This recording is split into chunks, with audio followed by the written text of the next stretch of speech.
Hey and welcome to Neverwinter with Aragon.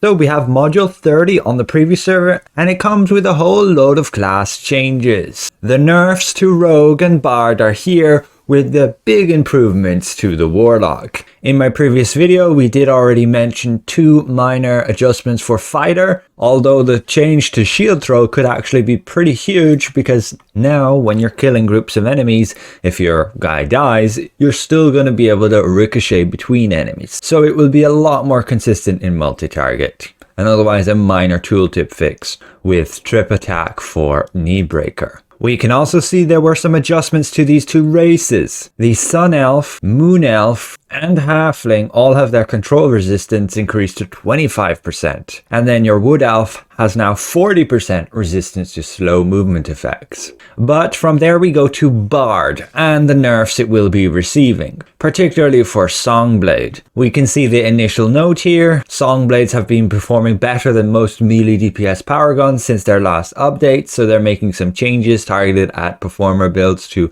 bring them closer in line to lore master builds. If you're not aware, that's the capstone feats here, which ultimately changed quite a lot how you play. Performer just allows you to get improvised encounter powers to cast, so basically free duplicates, and then lore master allows for a lot more setup play where you need to get battle research stacks to then ultimately give you a massive boost to your encounter powers and ballads for like 10 seconds. And that was significantly underperforming compared to just performer, which was like overperforming. So they've gone and adjusted the flourish encounter power, so it's basically gonna give you a flat buff to all your encounter powers and songs for 4 seconds. Does not affect, say, the ballads though. This is essentially to ensure it works on multi-hit abilities and like rejuvenating Carol. But it could be considered a nerf, particularly for like sheltering Etude, because instead of being 50%,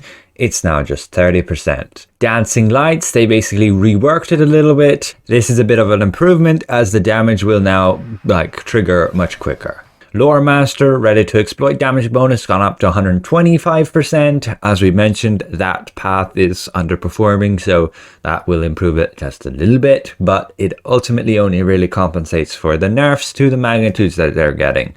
Dancing Lights going down to 900, Ad Libitum down to 700, and Ballad of the Hero, the enhanced magnitude is decreased from 100 to 85. So you'll definitely see a good bit of a damage loss there. But it should put you more in line with, say, Wizard, Barbarian, Cleric, at that kind of level. But next we move to Rogue Whisper Knife. That is also getting some nerfs. A quick note is that, yeah, us players have found a pretty good damage rotation to like stealth cycle and get out a ton of burst damage. And that's true. We can basically get Shadow of Demise off twice in an artifact haul. And so they will be nerfing it a little bit. Shadow of Demise in particular is going from 50% down to 40%. So it'll still be good, but also one with the Shadow's feat will no longer have the 5% damage bonus. That is not much then. I don't think we should worry too badly. It's just a teeny bit of a damage reduction. Again, bringing us a bit closer to the average baseline that everybody else is at. But then we go to the big Warlock changes. This will mainly be for Hellbringer, the DPS path, but some changes will affect the Soul Weaver as well. The first part here is just revising some tooltips. The Soul Spark generation will now clarify that critical hits will generate additional Soul Sparks, but they may very well change that. We can see that here. It now states critical hits from your powers will generate Soul Sparks. Tooltips like Eldritch Blast have been updated, so now it specifically states it generates 1 Soul Spark. Same with Hellish Rebuke, Hand of Blight, and I assume when you critically hit, you generate an additional one. And then we go to Warlock Part 2. So Dark Helix at will got a bit of a rework there, so it'll be a bit more effective, and some bug fixes. Still, it's more of a support effect, particularly for multi-target. Eldritch Blast now has a target cap up to 15, that's great, and Hellish Rebuke, the magnitude of the initial hit was increased by 10, and also with the No Pity No Mercy version. And very crucial to note is that the animation cancelling has been changed on it. It will start later. You'll have to wait. You won't be able to spam it as quickly as you were able to. That will pretty much just make other at-wills basically in line with it, not really requiring you to animation cancel. You'll mainly have this up, the dot to grant you soul sparks, and then use, say, a secondary at-will for the damage and extra soul sparks again. And Hand of Blight, the ranged version, will now properly grant a soul spark. With part 3 then, a bunch of magnitude increases. Haddar's Grasp gone up to 100 from 85. Vampiric Embrace gone up to 400, with the Hellbringer magnitude actually gone up to 500. That's kind of nice because this is also a heal ability for you. Haddar's Grasp gone up to 400 magnitude, with the Hellbringer gone up to 500 magnitude. And Curse will increase that magnitude by 100 and duration by 1 second. Still has quite a bit of a cooldown. However, I believe the previous server is still a little bit bugged and doesn't reflect those exact changes. An update will come to fix that. Dread Theft, that weird encounter power where you get stuck in animation not being able to do anything, has been changed to not last a century. It'll be just 4 seconds cast time now, and the magnitude's gone up to 800, at least on the Hellbringer, so it might be a little bit more viable to play with. Your Fiery Bolt, simple magnitude increase to 300, but slightly rebuilt so that it only triggers combat enchantments once. Then your Infernal Spheres, Retaliate magnitude gone to 75, second activation magnitude gone to 750. That makes it a ton more viable to use as, say, a single target ability now. So you can cast it once to gain the spheres and cast it again to deal that damage. Unfortunately, it has a bug which makes it want to target your Soul Puppet like this. Look, Soul Puppet's not a valid target.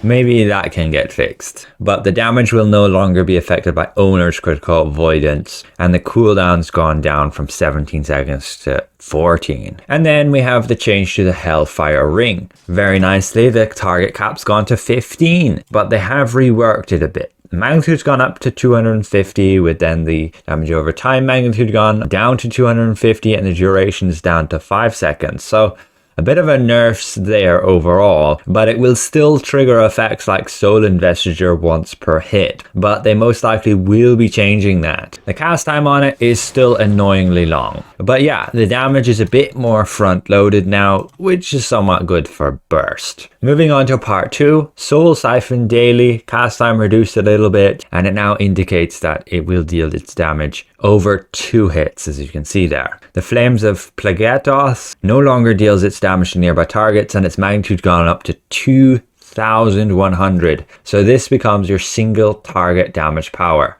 The Gates of Hell daily power now deals 300 bonus magnitude to targets affected by Curse. It's more of a support effect with the knockdown, I guess. Moving on to part 5, we have the Soul Burn mechanic. It has been significantly improved. Now it functions more like the Hellbringer Soul Scorch power.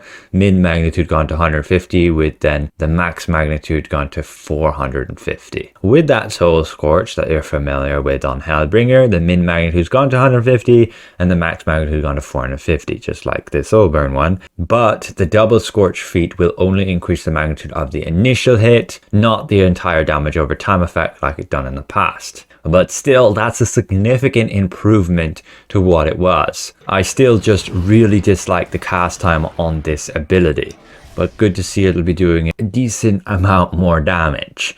The Soul Puppet also will be dealing significantly more damage, as it will use your player stats more accurately and will gain from combat advantage, as well as scaling higher with player stats. All of these things we will test out and compare the effectiveness to, say, how it was before and what it is now. That will have to be for another video, as this is currently just an announcement video of what to expect with these changes. The Soul Investiture mechanic will no longer incorrectly target your companion, which meant that sometimes your Soul Puppet could disappear when that wasn't resummoning your puppet, basically healing them. The final part, 6, the Flames of Empowerment class feature, just being clarified so that yes, it's only supposed to affect your powers. Dark One's Blessings now says the cooldown 6 seconds, not just 10 seconds. It was always like that, just said 10 seconds.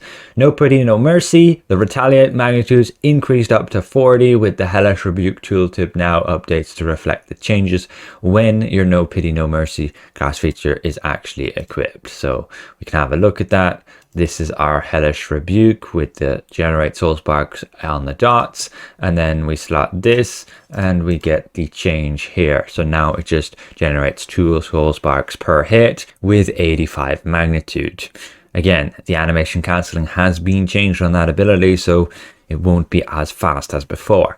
Double Scorch Feet, the updated the tooltip to match new magnitude increase and created a new child of Soul Scorch to display the modified magnitude. We can potentially see that if we do retrain here and choose Hellbringer and then that feat, we'll see that now it has updated to max magnitude 900, min magnitude 300. That's due to 25 magnitude damage per soul spark spent. So if you go and spend 6 soul sparks, that's 300 magnitude as 50 times 6. But with the other version, I believe it's only 25 magnitude per soul spark. So you can effectively double the damage output of that class ability by just using that feat, but you are giving up Power of the 9 Hells, which makes it very easy to summon a Souls Puppet, which also makes it very easy to stack Soul Investiture, gaining risky investment very quickly with, say, Hellfire Ring. However, they did state to be changing Hellfire Ring that it would no longer be able to trigger on each hit there to stack that up, which is gonna kind of make the clear option to be Double Scorch. But finally, they've reworked Wrathful Souls feat, so now it increases the damage bonus of Soul Sparks from 0.25% to 1% each, and it will no longer utilize or rely on your Soul Puppet at all. That's great, but you are giving up an absolute ton of cooldown reduction by not having Soul Spark recovery. Ultimately, again, all of these things I will test out. We'll figure out a good damage setup and rotation that we can go through and see what peak damage output we can get versus the other classes. We will have to test out those other classes too, particularly Bard and Rogue, as they just got nerfed. I don't think the nerfs are very heavy at all. You will barely notice any difference with your damage output. Only say the min-max data parsers will really notice. A good player in that class will still perform super well. But overall, thanks for watching, and we'll see you guys around. Goodbye for now.